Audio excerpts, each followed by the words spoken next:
Well, retention has always been an issue for a long time. First of all, trucking has not been a respected industry in America for a very long time. The communication hasn't been great. And truckers have been looked at as not a great commodity on both sides. They don't see themselves great. They are not treated greatly. Welcome to Drive, the podcast for truck drivers who are looking to enhance their lives both on and off the road, and for carriers who are looking for that perfect fit.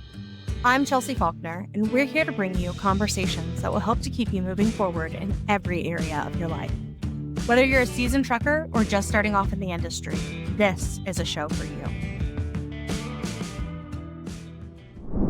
Today, I am joined by Kameel Gaines, the host and founder of the Rig on Wheels show, where she explores trucking and industry challenges. Kameel is passionate about helping fleets to understand what it takes to keep drivers long-term, and she's been a recruitment and retention specialist with really deep industry experience. She talks to people all over the industry as to what it takes in order to keep drivers in the seat and keep them happy. So, Kameel, what can we expect from you today? What are some of the things that you'd like to talk about? Some of the things that you've really seen across the industry that really speak to you? Well, first, I want to say thank you for inviting me on the show. This is very exciting for me. I do want to talk about retention and the gaps in communication. And being a creator and the host of the Rig on Wheels show, we dive into where trucking gets heard, seen, and understood, because that's where the struggle is, right there. And that's where the gap comes in. So I think that's what we're going to dive into today. Absolutely. So, Kameel, what brought you into the industry? Because I always say you either end up in this industry because you've had generations before you who have been in the industry and who've been in trucking, or you end up here by accident and you never leave. Right. So which was it for you? How did you end up here, and what really drove that passion for trucking for you? Well, kind of both. I do come from a trucking family, but that's not why I'm here. I have a brother, really a nephew. He's a driver. And I have an uncle that, a guy rest his soul, that's the only career he had. And then my mom worked for a shipper years before I was even thought of, right? But that's not why I got in it. It wasn't by accident. I knew that I wanted to stay in sales and recruiting and all of that. And I answered an ad, and here I am. So it just kind of swallowed me in, and then I realized I liked it. But what really happened is when I thought I was going to, years after that, work and open up another business, and that was going to take majority of my time, I got sad. That's when I knew I had the passion for it, and I threw all of my energy at that point into trucking. Because before then, I knew I liked it. Yeah, I did. I liked it. But that's when I knew I loved it, because I actually got sad, and I've always worked in sales, but I never get sad about leaving the industry or even making it be more on the back burner.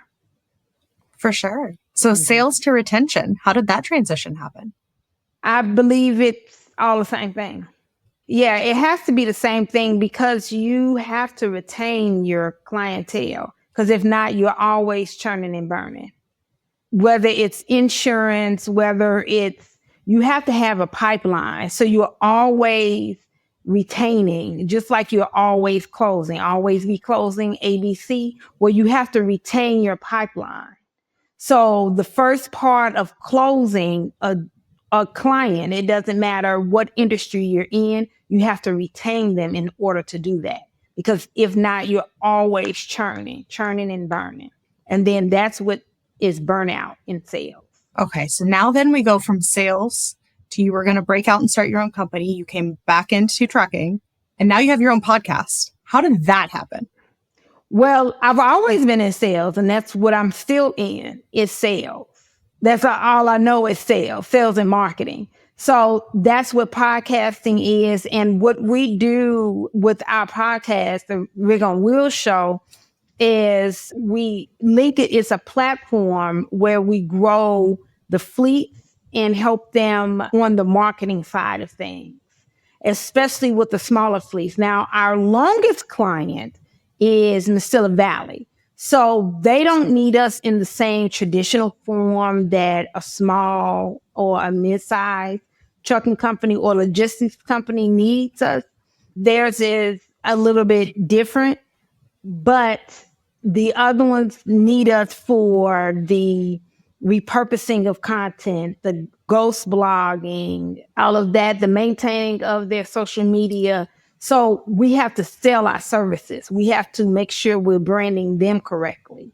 All of that is marketing, knowing each client and their voice and tapping into their culture and helping them refine their culture. Because sometimes the clients come to us because they think they need recruiting help. You can't recruit a driver until you have culture help. Absolutely. So that is what I back up. And people will say, but you're a recruiter. Yes, that's how I know. And I've been doing it for 15 years. And I know that where the issues are is in the marketing. It's not necessarily in the sales. You have nothing to sell if you're not marketing yourself properly. Absolutely. Now, I feel like here over the last several years, we've heard retention, and retention just keeps continuing to become this bigger and bigger and bigger buzzword, and for really good reason. Yeah. Throughout the pandemic, we saw a lot of retaining bonuses that were going around. We saw a lot of sign-on bonuses that were going around, and that was something that was pulling drivers from one job to the next job to the next job. So retention became something that really was more sought after because these companies were seeing drivers that were coming in for 90 days. They would stay long enough to get their sign-on, they would leave again. And then they would jump to the next job. So now that we're out of the pandemic and those sign-on bonuses are starting to dwindle more and more across the field, retention's becoming that huge thing again. How is it that you're seeing that retention's become one of the biggest challenges in trucking overall? And what are the key reasons that we're seeing truckers that are exiting the market or exiting positions as of right now? Well, retention has always been an issue for a long time. First of all, trucking has not been a respected industry in America for a very long time. So the communication hasn't been great. And truckers have been looked at as not a great commodity on both sides. They don't see themselves great. They are not treated greatly. So it's not just the carriers on the negative part, it's the drivers on the negative part as well. Yeah. So when the pandemic did happen, you had a halt in schools. So you had that evolution not happening. You had students not going through that process. Then you had drivers leaving the industry because of the pandemic. Then you also had drivers aging out, and there was not anyone replacing them. Yeah. A lot of the industries that are happening, the younger generations are needing something different, and the trucking industry is so antiquated, they have not kept up with generations for a long time. And trucking has always been let me outpace, not always, for the last 20 some years has been let me outpace my turnover. However, the pandemic really put a damper in that because it was hard for carriers to outpace that when there weren't students replacing. There was no replacing happening. So you had about 18-month lag. So that's a lot of lag. And it's still happening. It's a domino effect. Love that you touch on the perception that drivers have of themselves in the middle of that too, because I feel like that's something that not a lot of people are talking about. There's this obvious perception that everybody else has of truckers within the industry and the things that they do or the things they don't do or the way that people, the general public at large, sees truck drivers. But when you start to look at the way that truck drivers see themselves, that's not something that a lot of people talk about. How do you think we start to make this shift in how truck drivers are seeing themselves and how they are respecting themselves and how important they are to the industry as a whole? Well, first of all, as a carrier, once you start making certain things requirements, the way they look, the way they come to orientation. They have to come to orientation with certain clothes on. And I don't mean button up and things like that, but they can't have flip flops. When they're on the phone, they can't talk it's a job interview. So they have to be respectful. They can't talk and then talk to other people in the background. They have to be communicative. They have to answer the phone or respond back to messages. Because, of course, they can't answer the phone like you and I can all the time. So things like that. They can't do no-shows. Yeah. So if they did no-shows, then they don't get the job. And they need to be where they can't get that job for X amount of time at that company. Yeah. Whether it's a year, 2 years, things like that. Don't be desperate. Just like we tell women in relationships, don't be desperate. This is not the guy or the partner you want. So that's the way you change the culture. You can't keep awarding bad behavior to toddlers. So that's the way you change it. You demand change. And that's not a conversation that a lot of people are having. And I love the fact that this conversation just went down that avenue because of the fact that conversation, it's really not being had.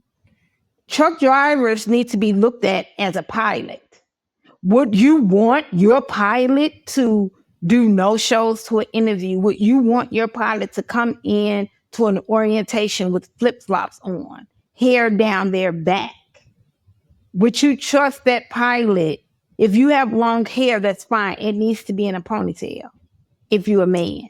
It's certain etiquette that you need to have, and that respect needs to come back to the industry. You can be whatever you want to be outside of the walls of the job.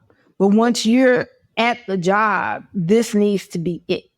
But that comes from the carrier demanding this type of behavior. So you said that you've got 15 years in the industry. Has it always been this way your entire time in the industry? Or did you notice that there was a certain shift during your time in the industry that you really started to see this? Yeah, it's a certain shift. But after the pandemic, stuff just went to hell. But you do have carriers that are starting to say no. But the reason why, it's not because the carriers are wanting to. The shippers are demanding it. The shippers are saying a 98% on time rate is a failing grade. Willing to bet that driver that is coming in with flip-flops on, that driver that is late to orientation, even though he is already at the hotel, the driver that's missing the airplane to get to a hotel, to get to the orientation that the company has actually provided for him is going to be the same driver that is going to tank your on-time percentage, right? Yeah. So that needs to be a driver that you say, no, he cannot work here for 6 months. It's not necessarily that the shipper will say, no, I won't take ABC on as a customer. What they will say is you won't get the best rate, which means the drivers at that entire fleet then suffers. That's what happens. So you as a carrier and leaders at the carrier have to decide what kind of company and culture you want. So then this, I feel like it all ties back again to those communication gaps, because especially as these drivers are hearing so many different messages that are coming through, you're getting messaging from their fellow drivers that are saying, okay, yes, this has been the culture. This is something that we can expect. And this is something that we can do because obviously we're the drivers. We rule the industry. This is what we've set the rules as. You've got some carriers that'll accept it and then other carriers that won't. So where is it that we really start to bridge that gap? How do we start to present a united front of this is the communication moving forward that'll be clear and concise to all of the drivers? Just do it. Do it and utilize social media to educate it and podcasts like this, because drivers are on social media. But what happens too is because trucking is so antiquated and we have the same voices, tired voices. They don't want diverse voices. So with saying that, the carrier community isn't on social media. They don't even believe that truckers are on TikTok, and that is the main media that truckers are on. I'm like, yes, what are you? That's why you don't have no drivers, because you're not meeting the drivers where they are. This is the issue. So you're looking at the same old Smokey and Bandit drivers every time because you're not where they are. Literally. You don't even see the dumb stuff that your particular driver is doing because you're not on TikTok. And no, Miss whatever your name is, you don't have to be the one to man TikTok, but you need to hire somebody to take care of that for you. We don't have CBs anymore. CBs now is social media. So carriers have to say, I give a damn.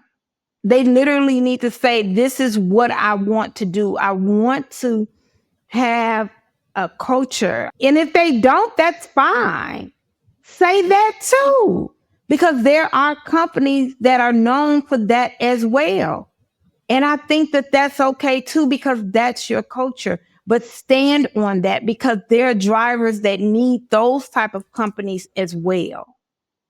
There's a driver for every company, but we need to be, that XYZ trucking company needs to be honest about who they are. There's a lot of companies out there that are afraid to say who they are because they're afraid to commit to any one certain thing because they want to be able to mold to all of these different drivers and to appeal to all of these different drivers. And that is a huge issue across our industry right now, is the fact that they're so afraid to commit to who they are and say, no, this is who I'm going to be and I'm going to stand all 10 toes on it because, well, that may shut the door to these drivers. Okay, no, those drivers weren't meant for you. They're not going to fit with what you have. As Rig on Wheels on a recruiting side, you have to be a certain type of recruiter to withstand how things work at Rig on Wheels. How I say retention is sales. Marketing comes first. We are driver centric, but we're not here to play games. I am not anybody's mama, but I do know that they move the economy and they need to be respected as such.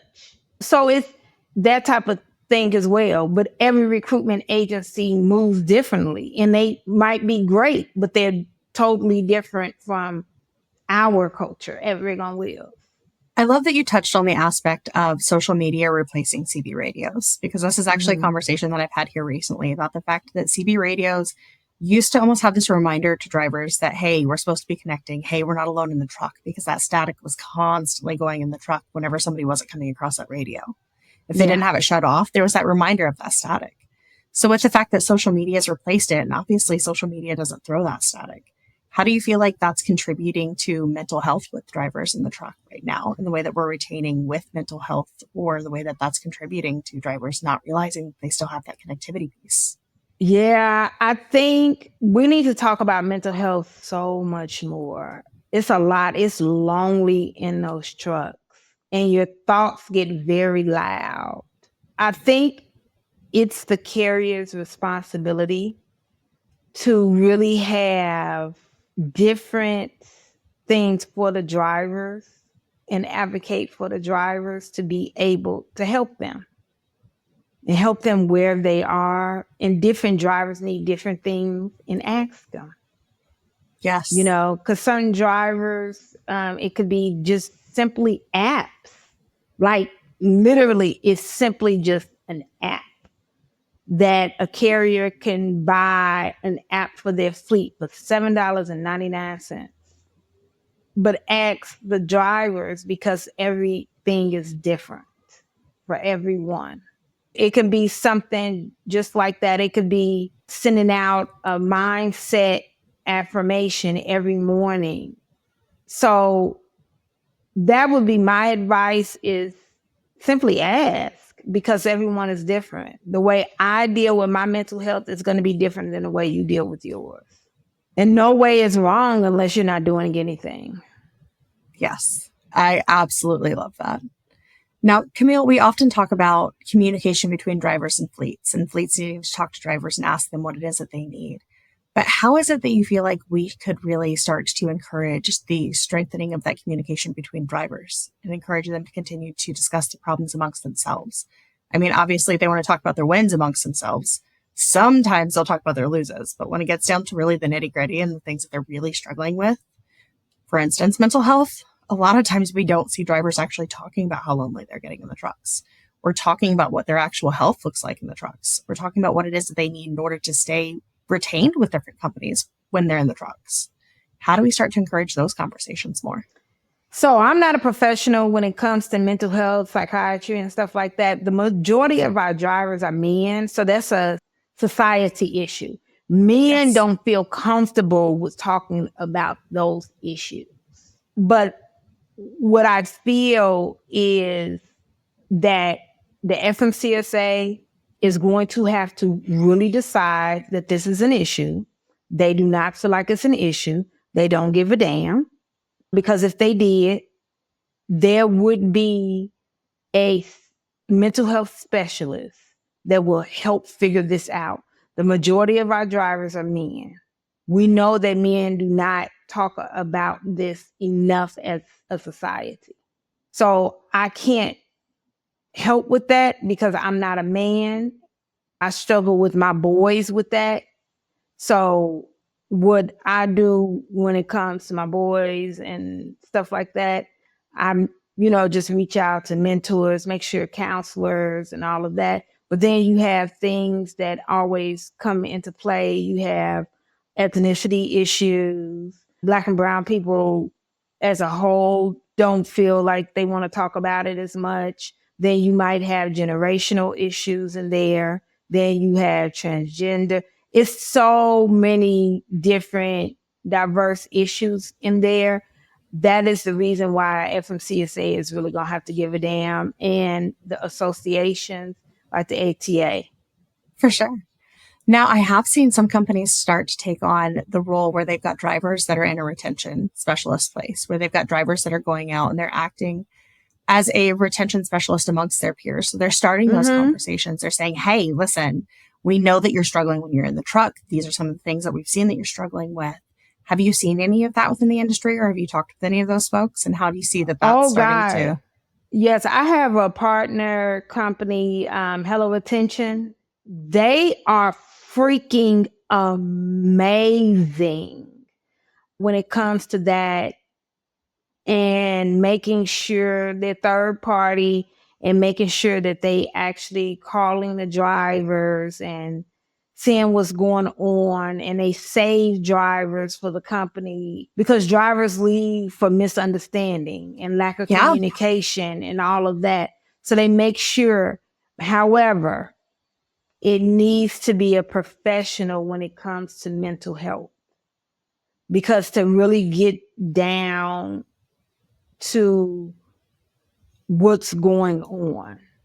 Absolutely. Because I'm Black and Afro-Mexican, certain things that I'm dealing with is going to be different from the fact that you appear to be white. I don't know if you are or not. That's the reason why certain things has to be a professional, and because our highest court is going to be the FMCSA, that is who is going to have to literally step in and help. But like I said at Matt's, when they was talking about retention and all of this, all of the carriers, all of us as podcasters and associations can do all of this stuff. What needs to happen is rebranding, and the rebranding has to come from the federal level.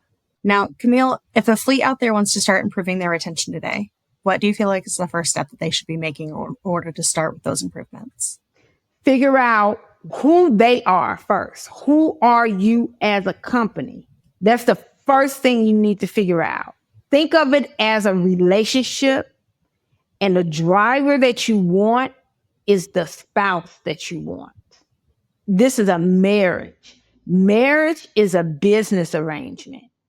This is your second marriage, not your first. So you do not get married for love.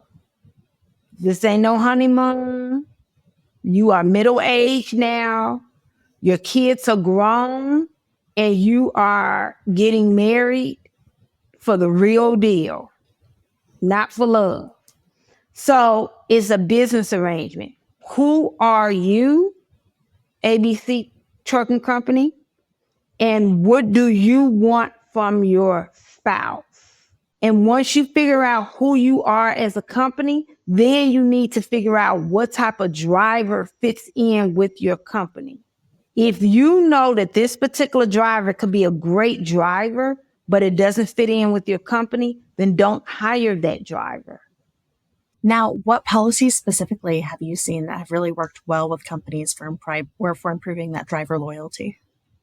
Communication SOPs when it comes to the dispatchers. A lot of drivers leave because of the dispatchers, but they leave because the dispatchers are in that middle.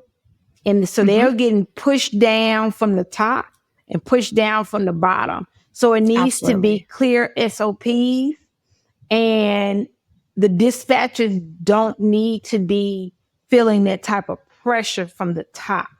I really feel like within the industry, there's this huge misunderstanding as to who dispatchers are and what all that they do.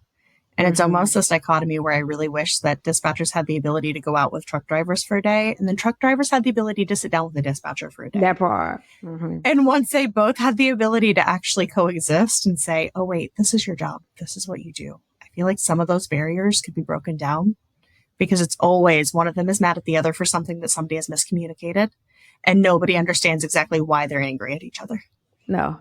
I'm just like, okay, if you guys could learn exactly what it is that you're mad at and who it is that you're mad at, then maybe you would understand a little bit more about what each other are going through. And what does that sound like? A marriage. Yes.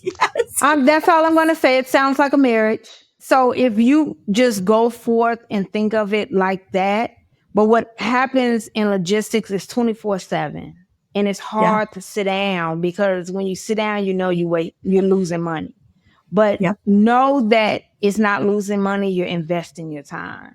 Yes. And in the end, it's going to gain you money, and you let your team know this is what I'm doing and this is the outcome, and then bring them together in a town hall meeting. I absolutely love that. And I feel like if we would spend more time having those town halls where everybody could come in and start airing their grievances and start to understand each other more, we'd be going so much further as an industry, because everybody would start to come to the table and understand, oh, wait, this is why everybody's upset. Got it. You know how, like in the second marriage, you know that every week you need to have a meeting with your spouse so you all are on the same page, because you know this is not a marriage of love. You need to do the same thing. It's all the same stuff. Absolutely. Now, how is it that you feel like companies could really start to rebuild the trust with those drivers that have at this point felt like they're unheard, or like their voices just have not been validated at this point, or their opinions haven't been validated when they have voiced them? How do you feel like companies can go back to build that trust with them? Let them know. I know I effed up. I know we effed up. And this is what we're going to do to rectify it. All that bitching and moaning, we're not doing that, because that's not going to help this. Yeah. If that's what you're going to do, there's the door. But for the drivers that want to actually allow us to fix this, that's what we're going to do. We're going to fix this because we appreciate you. We appreciate your loyalty, but I appreciate you. And I want you to give us a chance. And I want to communicate to you, these are the things that we're going to do to rectify it. And this is the timeline that we need for this item. And actually do it. And if you can't, let them know. People don't leave their job because of money. They leave because they're not respected. So that's that. But you can't work with a driver that's just going, nag. There's the door. Because there's nothing you're going to do, whether you're correcting it or not, and there'll be a counter to the improvements that you're trying to make.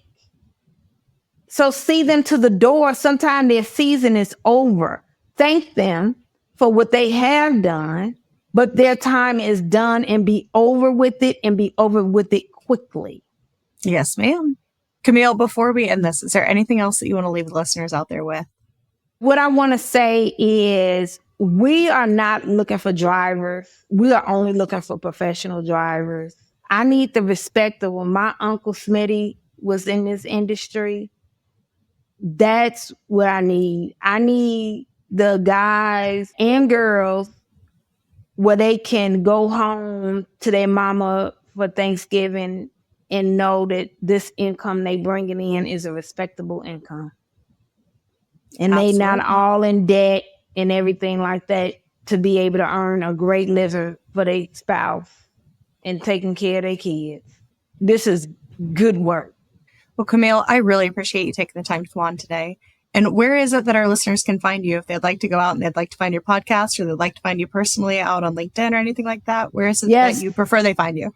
So LinkedIn is Kameel Gaines and the podcast is Rig on Wheels. You can go right to YouTube for that, Rig on Wheels or iHeart or Spotify or whatever. And it's the Rig on Wheels show. Absolutely. Well, thank you again so much for coming on, and hopefully we'll get to catch up again sometime later. Yes, awesome. Now that I know you're Virgo. Absolutely. Thank you. You guys, what a fantastic conversation that I just got to have with Kameel.